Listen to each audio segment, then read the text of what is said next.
The New York Knicks have a golden opportunity. After a fairly quiet trade deadline for the Knicks, where the only player they acquired was DeLon Wright, they now will turn their heads towards the buyout market in order to add a 15th man to this roster. And there's a bunch of players that the Knicks have been interested in over the past couple months, dating back to even last offseason, that the Knicks will have an opportunity to acquire, as some guys will hit free agency in the buyout market where the Knicks will go for them. And we're going to break some of these names down and discuss what makes sense for the Knicks. And we have a whole lot to talk about, so we're going to jump into it, guys. What's up? Welcome back to Knicks Digest. It's Chris here. And if you guys are part of that 67% of viewers who are not subscribed to the channel and you want daily New York Knicks news, rumor reports, updates on injuries, updates on trades, which we probably won't see for a while now that the deadline's over, updates on signings like this video, and a bunch more fun content. We're going to have some good shorts. We have the best live streams of any YouTube channel. There's so much fun. We will have one tonight, Friday, February 7th, a very good one for you guys that you won't want to miss.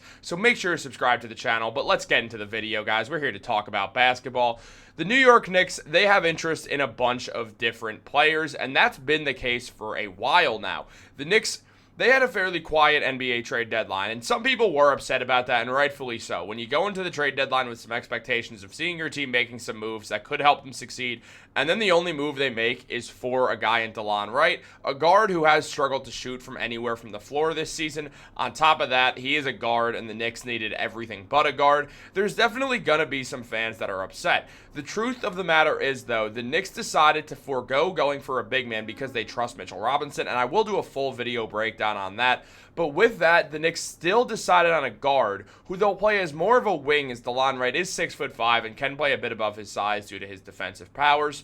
But at the same time, he wasn't the acquisition that New York Knicks fans were waiting for. So we do have to be sort of aware of that. Now, the Knicks also, they've made a bunch of trades over the last 13 months, with OG Anunoby getting acquired for RJ Barrett and Emmanuel Quickly. The Knicks trading Bojan Bogdanovic and Mamadi Diakite to the Brooklyn Nets, along with a slew of draft picks for Mikal Bridges and Keita Bates-Diop. And the Knicks ended up shipping out Keita Bates-Diop as part of the trade where they traded Julius Randle and Dante DiVincenzo for Karl Anthony Towns, and also trading Daquan Jeffries and Dwayne Washington. The Knicks made a bunch of trades, and so the trade deadline being quiet actually shouldn't be the most shocking thing to fans, but it's understandably upsetting. The Knicks do have the buyout market, though, and the buyout market is going to be very interesting for this team. And Tommy Beer highlighted this, saying for those asking about potential names the Knicks could target on the buyout market, here are some players who will likely be waived and could be of interest in New York. Now, obviously, this is a ton of names to go over, and we're obviously not going to go over all these names, as some of them don't make sense, / we don't need them. Look, real quick, guys who I think will stick around on their team. I'd be kind of surprised if Taj Gibson gets waived off the Hornets. If he does, expect the Knicks to be interested in him once again. Reggie Jackson's already been waived. Chris Duarte's a free agent. Torrey Craig has been waived by the Bulls and signed with the Boston Celtics. Baldwin might get waived. I wouldn't be surprised to see that. Lonnie Walker's a free agent. Marvin Bagley likely sticks around in Memphis because Memphis needs more big men anyway. Josh Richardson will likely be waived. Seth Curry will likely be waived. Bones Highland might be waived. Jaden Springer, probably not, but maybe. Daniel Tice has already been waived by the Oklahoma City Thunder. Larry Nance still on the Hawks, but we could see him get waived as well. PJ Tucker will get waived, likely by the Toronto Raptors. And actually, funny enough, he played for the Raptors years and years ago when he got traded off the Suns. Chris Boucher could be waived. Very, very possible. Very, very possible. And then Javonte Green, I could totally see the New Orleans Pelicans waiving him as well, as my voice almost just completely caves in on me. Now, here's the thing. There are other names out there that fans are looking for, but there's a reason why these are the names that we have to look at.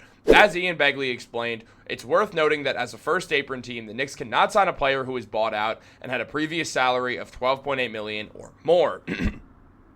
Wow, my voice is really going in and out. But look, the reason for this is because of the first apron. When you're over the first apron, you cannot sign guys who are making more. You cannot sign guys who get bought out who make more than the mid-level exception. The mid-level exception is $12.9 million.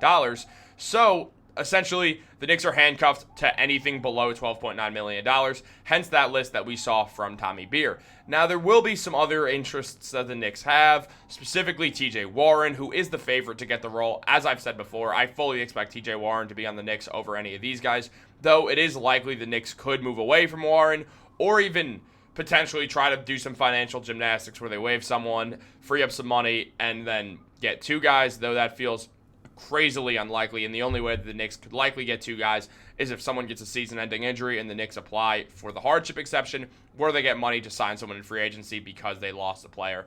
So there is that we could look at, but let's dive into some names, guys, because these are the guys who the Knicks have been interested in the past. One of them being Javonte Green, who's getting less minutes than usual with the New Orleans Pelicans. He's putting up 6 points per game, 3.5 rebounds, 1 assist, getting 0.6 blocks per game. That was up to 0.8 when he played heavier minutes, and 1.1 steals per game off the bench. He's a very good player. I've talked about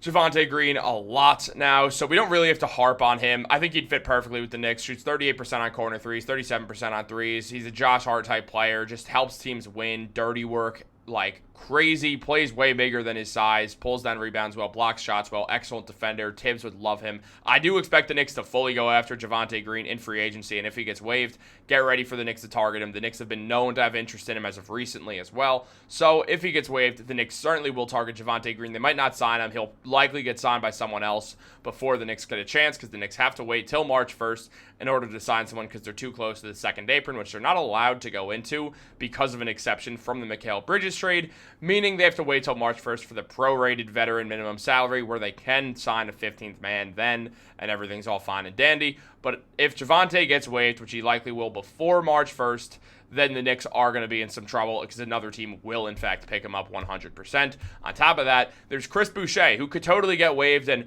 would fit with the Knicks beautifully. I mean, he's a very talented offensive player, putting up 10 points per game and 4 rebounds. He's shooting 50% from the field and 37.5% from 3, with 39% on corner threes. He could play the 4. He could play an undersized 5. The Knicks have had long interest in Chris Boucher, who is likely to get traded, but the Raptors ended up holding on to Chris. So we'll see how that goes.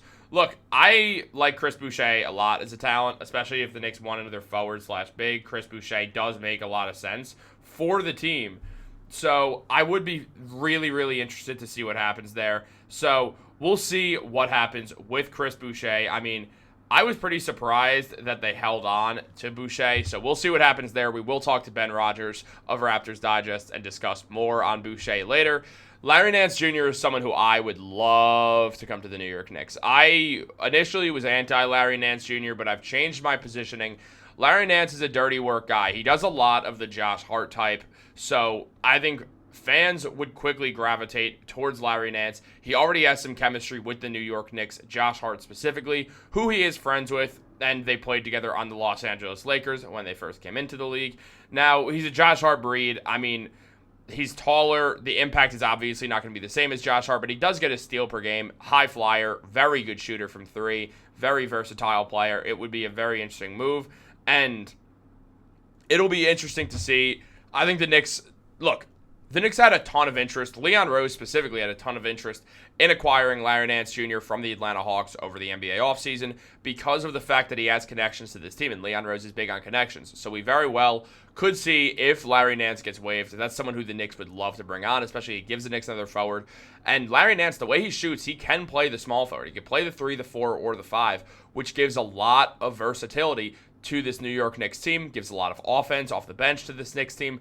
I think Larry Nance is an excellent fit for the Knicks, so we could look for Larry Nance. This one might not have been as surprising as Larry Nance is in the thumbnail of this video, so it is important to note that. But we do have some other names to also discuss. Now, on top of that, there's Daniel Theis. Daniel Theis just got waived by the Oklahoma City Thunder after being traded there. Now, I don't have any interest in Daniel Theis. He can't really shoot the ball. His defensive box plus minus is negative. He's a 6'8" center, putting up 4.3 points and rebounds per game and 1.5 assists. He's a fine passer and a good high flyer. He doesn't fit on the Knicks at all. I think what makes sense for Daniel Theis personally is for him to go back to the Los Angeles Clippers. He fit there and he did well there, so I could see Theis being a good option there. And then Josh Richardson, who's had a rough season for sure, but he is a good defender. He's 6'5", can play a few different positions, can guard a few different positions. So I imagine the Knicks will have interest in Josh Richardson. Now, Richardson has been moving around a lot and was really good initially on the Heat, but things kind of fell apart recently, and it's likely that he could be waived. It kind of depends on where the Miami Heat decide to go right now, as after the Jimmy Butler trade, everything does feel up in the air. Now, I would like, out of all these names that I showed, and we'll show the whole list again, out of all these names, my 2 favorites are Javonte Green and Larry Nance Jr. It's why I put them in. Seth Curry would be nice, but there's no need for him. On top of that, I wish they were able to get Torrey Craig, but he already signed.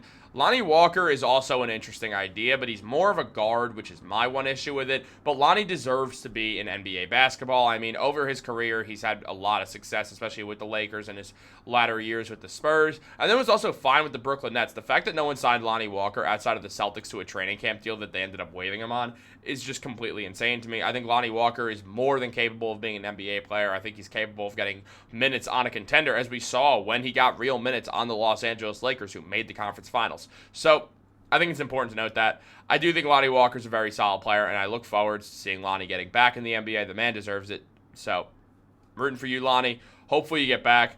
I would love the Knicks to look at Lonnie Walker over the NBA offseason. Once the team changes around a little bit, it would not be the most shocking thing to see Cameron Payne move on after one season with the Knicks. Maybe they re-sign him, maybe they don't. But with Tyler Kolek coming in, it would make some sense for the Knicks to move on from Cameron Payne. And if that happens, they still have that small forward spot open where they could throw Lonnie Walker right in on a minimum contract, and that would be perfect if you ask me. But we could talk about that more once free agency comes around. Guys, if you enjoyed the video, make sure to subscribe, like the video, turn on post notifications. Leave a comment down below who you want to see the Knicks sign. Is it TJ Warren? Is it one of the guys I named here? Is it someone else? No, they cannot sign Ben Simmons. He's over the $12.8 million by $28 million. So they can't sign Ben Simmons, who did just get bought out. He's likely to go to the Clippers he can't go to two teams. What am I saying? He's likely to go to the Clippers or the Cleveland Cavaliers. My guess is the Clippers. The man's been fiending to get to California for a while. He's from the Pacific Coast, being from Australia, so it makes more sense for him to go to the Pacific. And also, the man's just very, I want to be in California type of guy. So, makes sense. Guys, have a great day. Go Knicks. I'll see you in the live stream later.